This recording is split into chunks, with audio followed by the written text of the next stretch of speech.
Well, hi students, welcome to week 4. This week's topic is all about meiosis, and you will have received the outline, which is this one here, which is very similar to last week's layout, but a very different topic. So we have our topic of meiosis. All of your learning outcomes are here. Your activities are here. You can see I have links ready to go on some of those things. And when I finish the video, that link will be here as well. So you can access all of that. Okay, so let's get stuck into it. Please do have your science notebook ready to take a note of any vocabulary that you don't know or that you want to look up later. I do provide a vocabulary list as well. So that's there for you to use to extend your learning and understanding, of course. So you'll see that I finally figured out how to, well, it was easy, but I just haven't had the time. But now I know how to create my own Bitmoji, so you'll be seeing parts of me in a Bitmoji kind of form popping up here and there for the rest of the year, and then you'll be so sick of it. Okay, so let's get started. Meiosis, some may say meiosis, but I'm Australian, so therefore my accent is on the first part, and I say meiosis. Okay, both are correct. So last week, you were looking at mitosis, which is a type of cell division. So remembering that cell division is where you have an existing cell that divides and makes a new cell. And there are two main types of cell division. Mitosis that you have learned about, which is all about your body cells. So every cell in your body cells, your liver cell, brain, skin, bone, everything, except for your gametes, which are your sex cells. And this is where meiosis comes in. Okay, so today we're going to be learning about meiosis, but let's do a little quick recap of what you have learned so far about mitosis last week. So there are reasons that we do have mitosis for growth and repair and reproduction in only particular organisms such as bacteria and asexual producers. Some plants can be asexual, definitely not humans. We need to have the process of meiosis in order to reproduce. So just be super clear on that.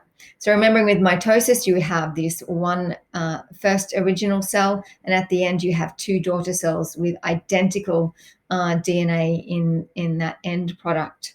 So the outcome for mitosis is two cells, they're identical, and they have a complete set of DNA. So what about meiosis? So this is your new learning. So remember that mitosis produces body cells, so muscle cells, bone cells, liver cells, etc. Meiosis produces gametes. Now gametes are a really sciencey way of saying sex cells. And in humans and animals, these sex cells, those gametes, are in females eggs and in males sperm. Okay.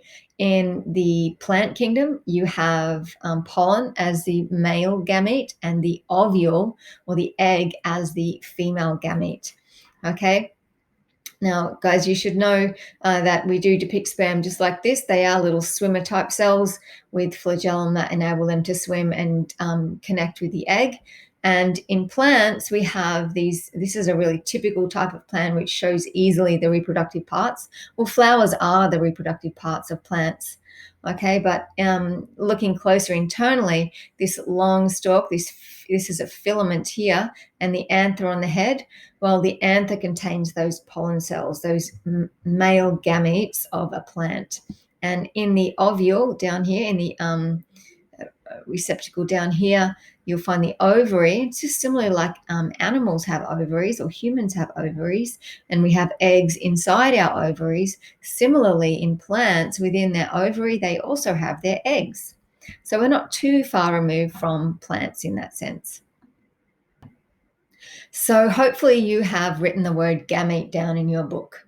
That is a term that you do need to know in order to understand meiosis. So how do gametes function? How do sex cells function?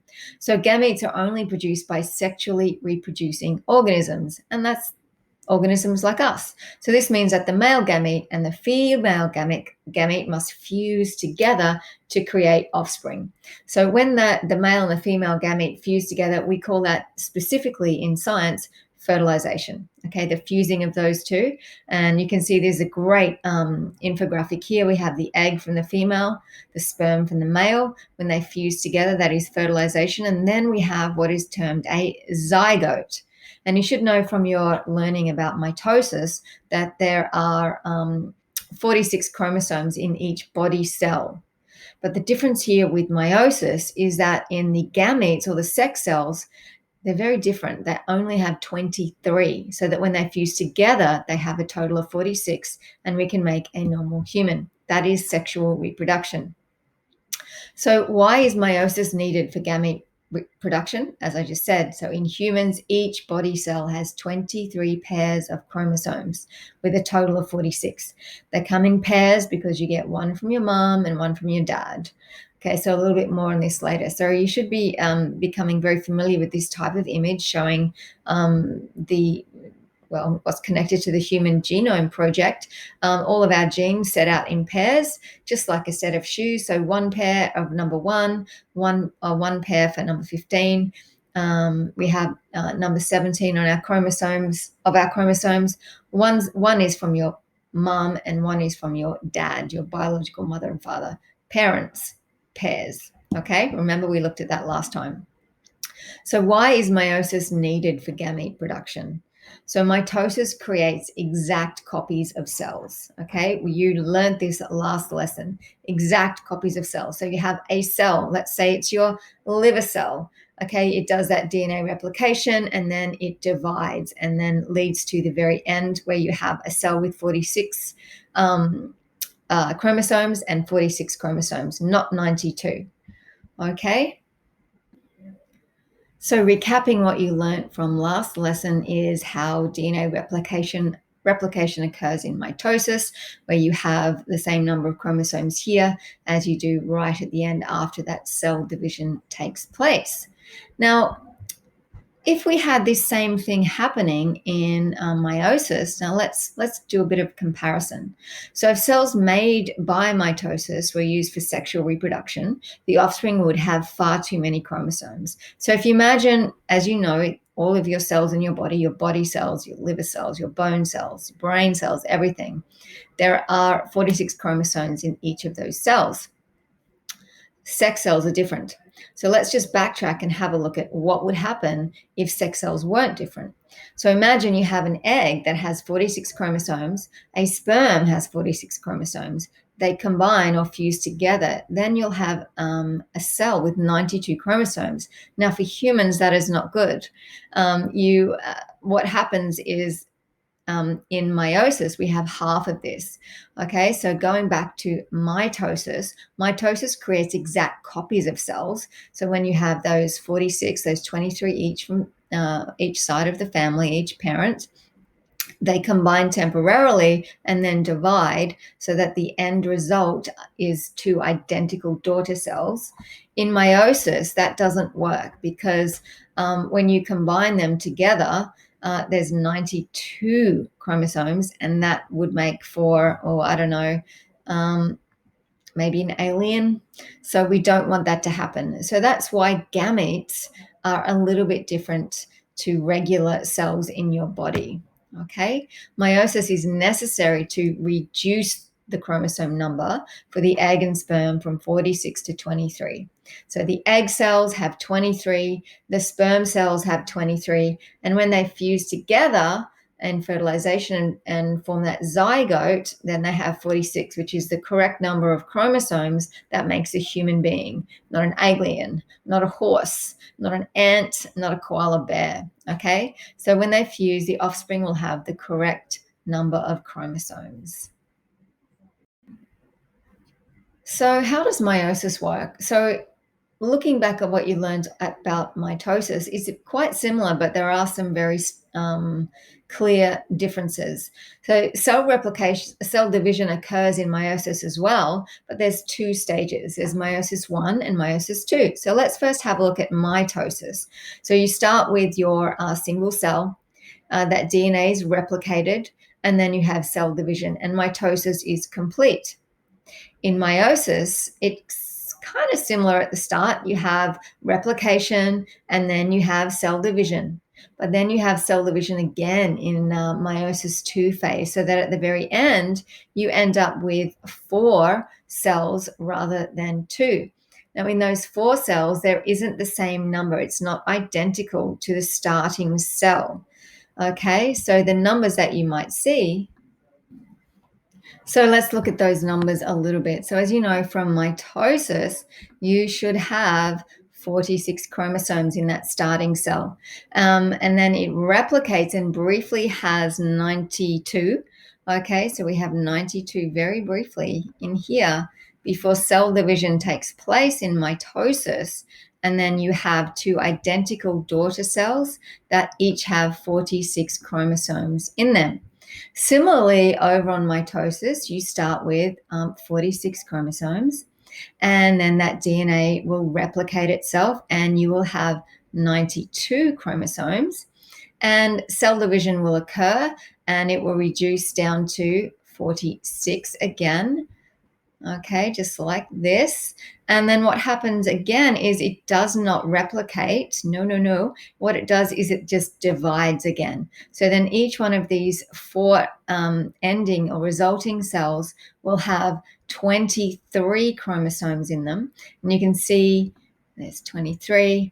And you can see that 23 is half of 46, which is how we get that number for meiosis down to 23. So we've reduced the number of chromosomes. So when that male gamete and the female gamete, who each now have 23, come together, they will form 46 chromosomes.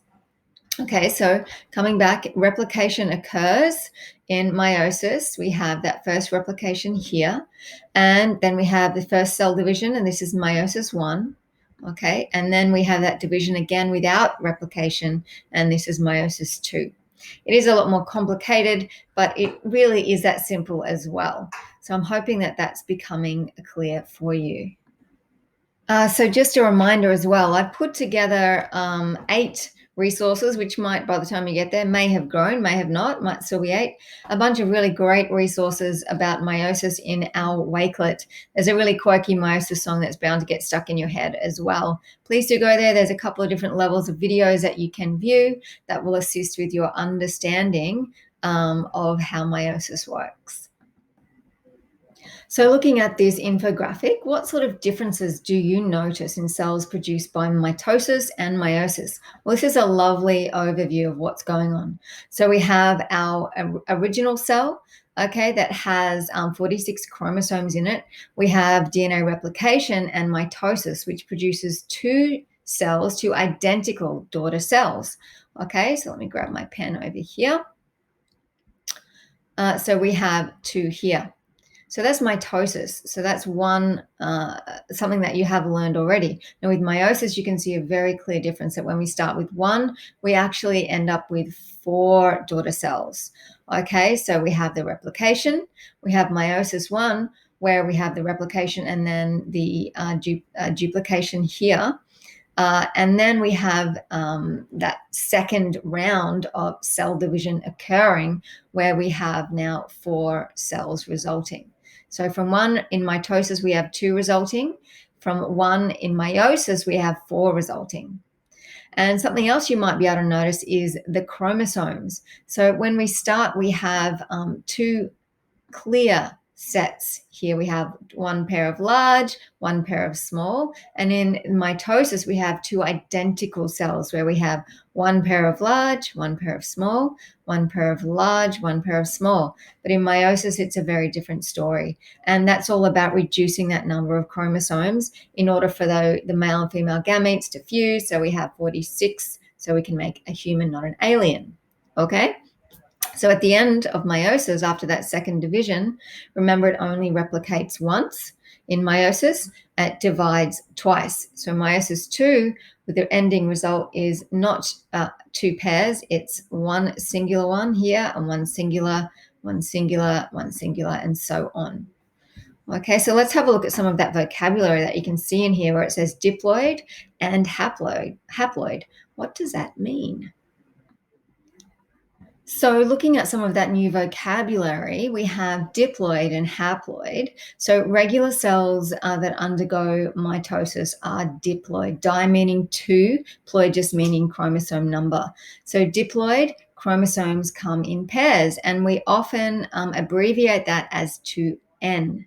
So you have one of each. So one from your mom and one from your dad, one from your mom, one from your dad, just like pairs of shoes. In meiosis, when we're talking about the gametes, they are haploid, meaning half. Okay, those chromosomes do not come in pairs. It's not half a chromosome, it's just one. It just doesn't have its pair with it. So it is like having, if we use that analogy, the left shoe and the right shoe. In the diploid, you only have the left shoe, or you only have the right shoe in that haploid. And we abbreviate that as N. So regular cells are diploid, and that occurs through mitosis. They come in pairs, abbreviated as 2N. Gametes from meiosis are known as haploid, where they only have 23 chromosomes in each cell, in each gamete, in each sex cell. So for the male, it's the sperm cell. For the female, it's the egg cell or the ovum. Okay, if you're talking about a plant, it's the ovule. But that's the takeaway here. Regular cells are diploid, so somatic cells or body cells are diploid to N, and sex cells or gametes are haploid. They don't come in pairs. So what might this look like? Here you see diploid cells, 2N, and knowing that they only divide once, but in meiosis they divide twice. Those somatic or those body cells, like a liver cell or a heart cell, come in pairs. So you have, for example, chromosome number 7, there's one from your mom and one from your dad. Chromosome 13, one from your mom, one from your dad. They are paired up and created by mitosis.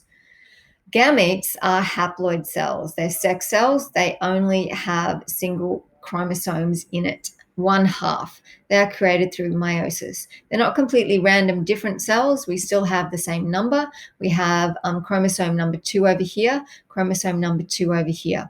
Chromosome 14, chromosome 14. There's just half. So diploid 2N, haploid N. So, how does this make a baby? So, how did you get to be who you are now when you come from that very first cell? So, let's just recap. So, say we're talking about an egg from a female is haploid, and a sperm from a male is also haploid. We have 23 chromosomes each. So, with this infographic over here, you have your egg with 23 chromosomes from your mum, and a sperm with 23 chromosomes from your dad. And when they fuse together, one sperm with one egg, they combine, they fertilize, and that becomes what we know as a zygote. And it has all 46 chromosomes, 23 from your mom, 23 from your dad, 46.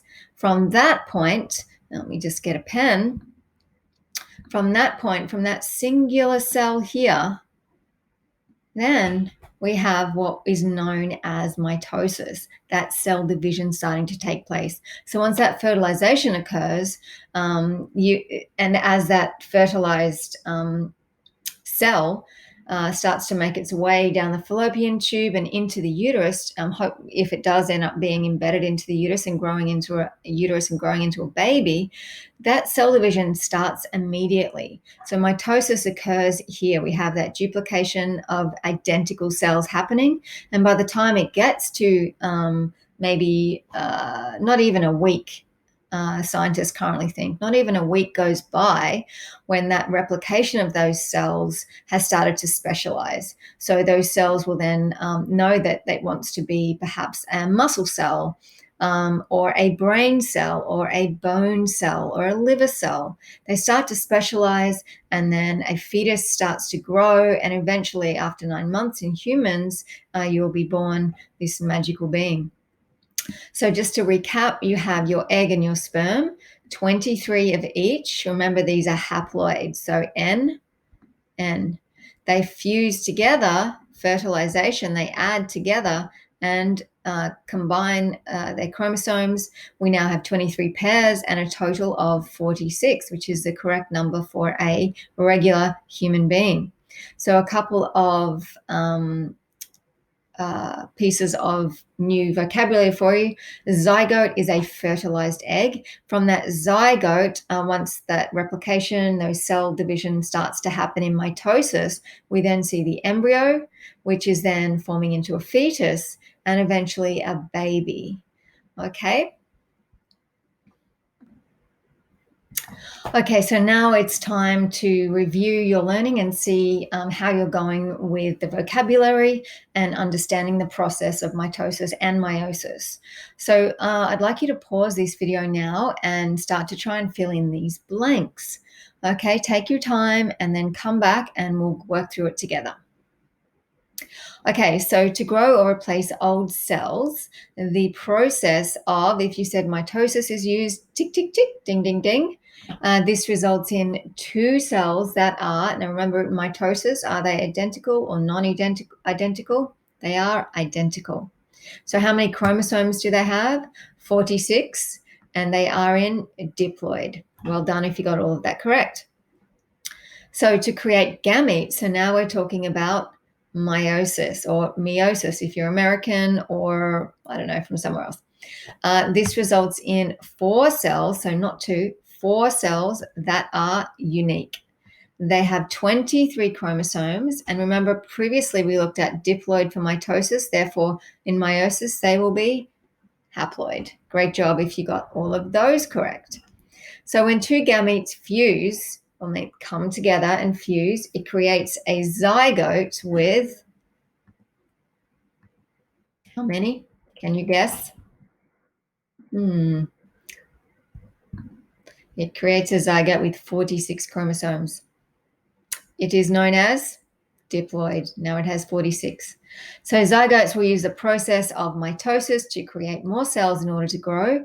And all of these new cells will be identical, diploid, and have 46 chromosomes. Well done if you got all of those correct. If you didn't, don't worry. You can go back over this again and again and again. Okay, team, we are almost there. So I'd like you now to take away what you've been learning and try to fill in this chart. So I want you to pause and just place an X or a tick in whichever side you think the characteristic relates to, either mitosis or meiosis. So pause the video, create this, come back, and we'll go through it together. Okay, so chromosomes replicate. You should know that they both occurs both in mitosis and meiosis. You can see that very clearly with this great infographic on here. Don't be afraid to use this. So we have mitosis, replication over here, and meiosis, that replication over here. Next, one cell division, definitely mitosis. Cell division occurs once. In meiosis, that happens twice. So that next checkbox should be in the meiosis column. 2 cell divisions, meiosis 1 just here and meiosis 2 down here. So with mitosis, that 1 cell division ending up with two identical daughter cells, and with meiosis there are 4. So produces 2 cells. Oh, I just gave that away, didn't I? Mitosis produces 4 cells. Meiosis, gametes, which are they connected with? Mitosis or meiosis? Definitely meiosis. Makes body cells will then definitely be mitosis. The daughter cells are haploid, meaning they only have half the genetic material, some from either your mother or your father. Definitely meiosis. And the daughter cells are diploid, mitosis. Well done on that. If you got all of that correct, don't be afraid to go back and review. Remember, we have that Wakelet with a lot of resources in it. Plus, you have a bunch of Quizlets and e-chalk activities that you can do to brush up on your skills here. We're not quite done yet, though. Well done on making it to the last piece of the puzzle. So big takeaways from today's learning: knowing the differences between mitosis and meiosis, the general differences; knowing that gametes, those sex cells, are produced by meiosis. In humans, the egg cell is the female gamete. In females for the egg. In males, the sperm cell is the gamete. Okay, together they combine, they are N. So they only have 23 chromosomes. They combine together, they fuse together in fertilization to start to create another human in the baby cell after fertilization. There is information in there now that we call it a diploid. Di meaning two, ploid meaning number of chromosomes. So in that baby cell, there is now a complete set of genetic information and is now diploid. Okay, so that egg and that sperm fuse together, we have that cell with all that genetic information. Remember that each gamete, that egg and the sperm, only have half of the original information, and whichever half it is completely random. Okay, so that's why you might see, so when we have male and female gametes fusing together and those cells becoming the daughter cells with that genetic information, it's genetically unique. And that explains why you do not look exactly the same as your brother or your sister, exactly the same, why your parents, or if your mom has a sister or brother, why they don't look exactly the same. Okay, that that information here in the haploid is genetically unique. Okay, so that's the big takeaways from today's learning. Gametes are produced by meiosis. Regular cells, somatic cells, body cells, also known as somatic cells, are produced by mitosis. Gametes are haploid and genetically unique, and they fuse together during fertilization to create that diploid cell, and which then starts to replicate through mitosis to eventually form something as fabulous as you. Okay, so don't forget you can go and access additional information through Wakelet, and do let me know if you have any questions at all, and please do complete all of those activities that we've set for you for week 4. Good luck.